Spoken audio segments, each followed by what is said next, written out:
Sveiki. Šiandien norėčiau pakalbėti su jumis tema, kuri susijusi yra su prekių paslaugų kategorijų aprašymais. Dažnai mane kreipiasi klientai, kurie mano, jog prekių arba paslaugų aprašymai kaip tokie, jie apskritai nėra reikalingi, arba jos galima tiesiog nukopijuoti iš kažkur, arba į tą aprašymą įdėti, tarkim, kažkokią prekės charakteristiką, techninius ten duomenis, dydį, medžiagą, išvardinti dar kažką, sudėti, bet neaprašyti prekę. Ir kai paklausiu, kodėl jūs taip manot, ta prasme, kodėl jūs iki šiol nedarėt, arba tarkim matau, kad puslapis svetainė yra labai gerai sutvarkyti, viskas yra labai gražiai, yra kokybiškos įdėtos nuotraukos, bet kur yra prekės, tai jos tiesiog gražiai nufotografuotos ir tiek. Tu gali įsidėti į krepšelį. Tada paklausiu vėlgi, kodėl nėra, ir atsakymai būna tiesiog arba nematėm reikalo, nematėm poreikio, arba tiesiog nežinojom, ką aprašyti, nes ir taip viskas aišku, viskas matosi nuotraukoj. Žodžiu, tai kad ir kaip būtų, prekių ir paslaugų aprašymai yra, paslaugų tai ypač, bet ir prekių aprašymai taip pat yra labai reikalingi.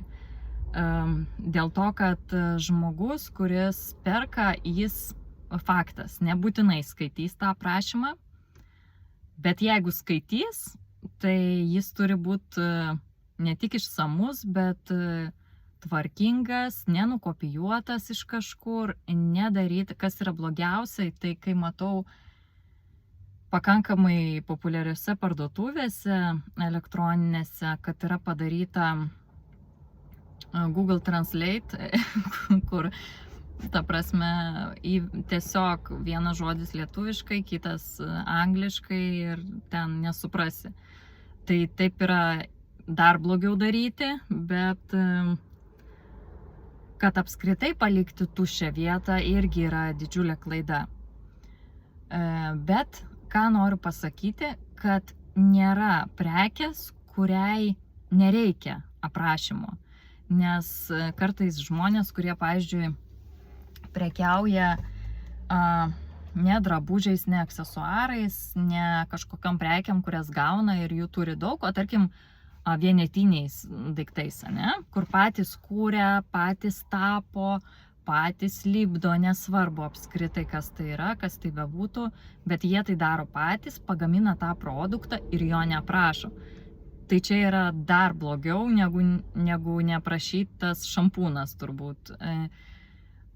Kodėl, tai paaiškinsiu vėliau, bet esmė ta, dabar pasakysiu, jog yra pagal tai, kaip aš asmeniškai aprašau prekes, tai yra iš pradžių suskirstau tik tai dvi kategorijas. Tai viena kategorija prekių yra labai plačiai auditorijai, prekės, kurių yra daug, kur daug pirkėjų gali įsigyti, tai yra populiarios parduotuvės. Ir tos prekės yra kasdienio vartojimo galbūt, arba tiesiog įprastos, populiarios, žinomiausi prekiniai ženklai, apie kuriuos mes daug žinom ir tiesiog nereikia per daug žodžių. Bet vėlgi tada galioja kitos taisyklės, kad tas prekės aprašymas turi atitikti ne tik SEO reikalavimus, bet dažniausiai, jeigu pastebėtumėt, tai parduotuvės naudoja tokį marketinginį triuką, kad aprašo prekę ir tame aprašyme kviečia jūs ją įsigyti, parašo, kokią problemą jūsų išspręs ši prekė arba paslauga, kodėl jums jos reikia, kaip jūs jausitės, kai problema bus išspręsta, tai gali būti šampūnas, tai gali būti konsultacija, nesvarbu. Ir žodžiu, tokie dalykai, kurie skatina pirkti. Čia ir dabar pirkti, be jokio apmąstymo. Tai vieni sako, kad jų tai neveikia, kiti sako, kad veikia, bet kaip bebūtų, nesvarbu mums. Tai yra, mums svarbu tai, kad tas buvo, yra ir kol kas artimiausių metų taip ir bus tos prekės aprašinėjamos Ir tai yra reikalinga, ypač didelėm parduotuvėm, kur reikalingas ir tuo pačiu SEO įtraukimas, ta prasme SEO, pagal SEO reikalavimus parašymas ir tuo pačiu dar kvietimas pirkti. Bet jeigu čia viskas aišku, tai reikėtų žinoti, kad yra ir kita kategorija prekių, prabangių, kažkokių ypatingų, kažkokių vienetinių galbūt, kur tikrai aprašymas taip pat reikalingas. Tiesiog kodėl? Pavyzdžiui, įsivaizduokit kažkokį prabangų daiktą, nesvarbu, ar tai būtų interjero detalė, ar tai būtų gražus paveikslas, ar bet kas kitas, ką sukūrė pats žmogus. Net nebūtinai, kad čia yra rankdarbis, bet tiesiog, ta prasme, kažkoks ypatingesnis daiktas, kurio kasdien galbūt nematome reklamoje. Ir socialiniuose tinkluose jūs pamatot tą tiesiog vaizdą, kad ir pačią kokybiškiausią, geriausią fotografo darytą nuotrauką. Ir nėra nieko, jokio žodžio. Tai yra, ta prasme, tiesiog tuščia. Ir yra kita nuotrauka tos pačios prekės, produkto su aprašymu. Ir čia vėlgi yra visai kitoks dalykas. Tai, elektroninė parduotuvė arba Facebook paskyra, nesvarbu, yra tarsi fizinė parduotuvė, į kurią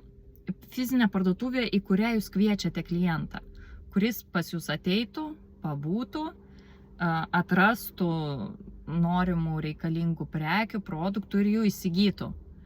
Tai taip pat daroma ir elektroniniai parduotuviai arba socialiniuose tinkluose, arba net jeigu, nežinau, tiesiog kažkokioj grupiai papostinot, kad jūs parduodat kažkokius, savo rankdarbius, paveikslus, dar kažką, nesvarbu, kas tai būtų. Ir aprašymas yra reikalingas. Bet labai, jeigu prekė yra prabangi ir tikrai verta dėmesio, jinai tikrai atras savo pirkėją, tad nereikia fokusuotis į visus. Tai nėra Maxima, nėra kita parduotuvė, nereikia įtikti visiems ir nereikia siūlyti pirkti, bet reikia tiesiog kūrybiškai aprašyti. Galbūt tai galėtų būti susiję su tos prekės istorija, galbūt su spalvomis, galbūt su kažkokia idėja, galbūt tiesiog gražus aprašymas. Ir kam jis reikalingas tada, ne? Klausia žmonės, kad, čia nėra kažkokia knyga, kur tu atėjai paskaityti. Taip, bet čia yra svarbus dalykas, norint, kad pirkėjas pas jūs gerai jaustųsi. Labai geras palyginimas galėtų būti parduotuvės. Pigių prekių ir prabangių prekių. Jeigu parduotuviai, kur yra labai daug pigesnių prekių, jūs užėję pamatysite kainas, trumpus kažkokius aprašymus, pavyzdžiui, šampūnas nuo pleiskanų, šampūnas tokiem plaukam, kaukė veidui ir sudėtis tik tai ant pakuotės. Ir matysi tiek daug prekių, kad kartais kaina vienur, prekė kitur, tai prabangioj parduotuviai jūs matysite žymiai mažiau prekių, jos bus žymiai kitaip pateiktos, nesvarbu, ar tai juvelyriniai dirbiniai, ar tai kvepalai, jie visai bus kitaip pateikti jums kaip klientui, kaip būsimam pirkėjui. Ir taip pat čia svarbu yra, kad žmogui jūs leidžiate tarsi pajausti, kad jis tikrai yra toj parduotuviai. Tai pavyzdžiui, jeigu kosmetikos parduotuviai, kad ir dušo gelį, rankų muilą, rankų kremą galit pabandyti, jeigu kažkokius brangesnius kvepalus įpakuoja jums į kvepiantį popierių, o ne tiesiog į maišą įdeda, tai čia elektroniniai parduotuviai jūs turite naudoti kitus triukus tiesiog. Ir vienas iš triukų yra žodis jums ir jūsų klientui. Tai tą ir noriu pasakyti, kad absoliučiai nesvarbu, kuo jūs prekiaujate ar kokias paslaugas teikiate, būtinai nepamirškite aprašyti. Jeigu norite aprašyti patys, tai aišku, reikėtų nekopijuoti, nežiūrėti, kaip tą daro jūsų konkurentai, o tiesiog savotiškai, galbūt su savo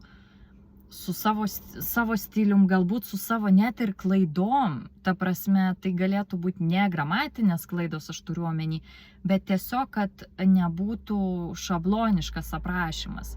Tiesiog kažkoks, pavyzdžiui, mačiau prie meno dirbinių, aprašymas buvo eiliuotas. Nu, tarsi eilėraštis, tarsi toks atokvėpis pasižvalgymui.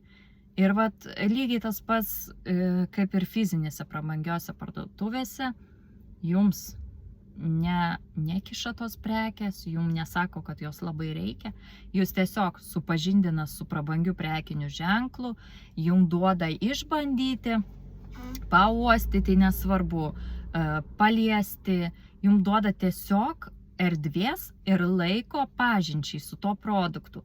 Lygiai tas pats galioja ir aprašyme. Neįkyrėti, kaip tai daro pigios parduotuvės. Net gal ne pigios, tas asortimentas gali būti kiek brangesnis, bet jie tiesiog turi labai daug prekių ir jų tikslas yra kuo daugiau parduoti. Tai prabangių prekių parduotuviai tikslas nėra kuo daugiau, o yra atrasti tą savo klientą, ko ir jums linkiu. Nenusileisti, nenusipiginti iki tokių aprašymų, o tiesiog pagalvoti, o koks kitoks galėtų būti jūsų aprašymas. Lygiai taip pat vienas kreipėsi į mane klientas, kuris, aš mačiau, kad pats tikrai puikiai rašo ir jis pats kūrė turinį savo svetainiai ir socialiniam tinklam ir paprašė manęs aprašyti prekes, kurios buvo vienodas, tik tai skiriasi jų spalva. Ir aš sakau, bet jūs tikrai labai gerai aprašot, ta prasme rašot, ar jūs nenorit tik tos kategorijos prekio aprašymo, ar kodėl jūs, ta prasme, pats to nepadarot, nes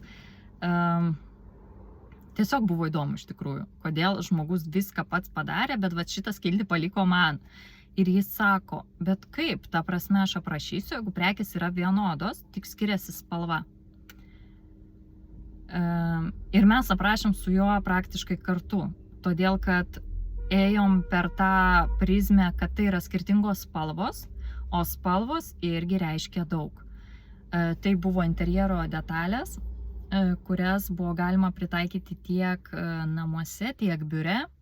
Pagal spalvą irgi darėm žodžių žaismą, darėm tiesiog prisiminimą, ką reiškia viena ar kita spalva, ką jį gali sukelt, pavyzdžiui, kokios spalvos reikėtų vengti ant, tarkim, darbo stalo, biure, kokie gali blaškyti, kokie geriau rinktis prie vienokio ar kitokio interjero. Na, žodžiu, visaip kaip ir mes kartu padarėm tuos aprašymus ir aš manau, kad bet kokioj srity, bet kokioj parduotuviai, nesvarbu kokios tai prekės, jas visas galima aprašyti kokybiškai ir svarbiausia, kad taip, kad tiktų jums, pagal jūs ir pagal tai, ką jūs norite pasakyti savo klientui. Tai linkiu sėkmės, o jeigu reikės pagalbos, tai žinoma galite kreiptis į mane.